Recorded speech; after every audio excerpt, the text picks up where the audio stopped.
Because we saw the story out of Cleveland this week.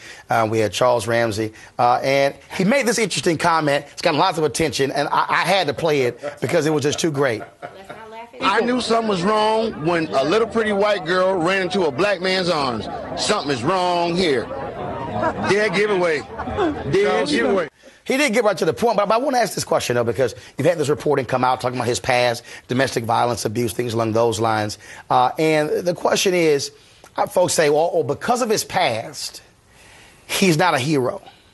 Oh, wow. And so my question to you is, can you still have a past and still be a hero? Absolutely. Of course. Is water wet? Yes. Yeah, Absolutely. I mean, that's simply stupid. Absolutely. I mean, you know, here this man is, he is the hero in this particular case, but this over-analyzing of his past, who gives up stuff about that?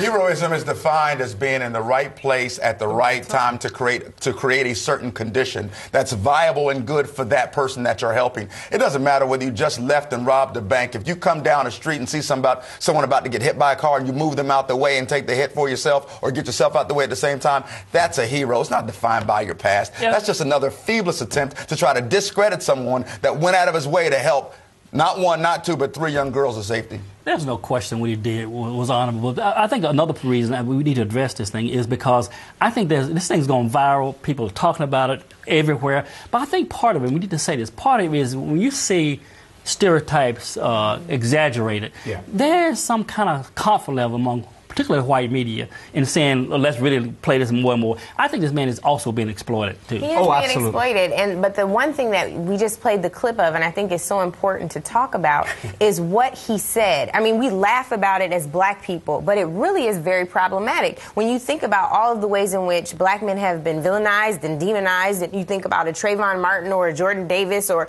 all of the other young folks because they have on a hoodie or because, you know, they're drinking stereotypical drinks or eating stereotypical food. They are branded in a way in which is very negative for our people. So even the fact that he went out of his way to rescue someone and he refuses to be, he's not even calling himself a hero. It's true. But all he's doing is telling you this is the reality of my life. This white woman ordinarily would not come to me but for her being in trouble. I will say this, I don't agree with that part. You talk about being taken advantage of. The reality is these are the kind of situations where people do benefit from.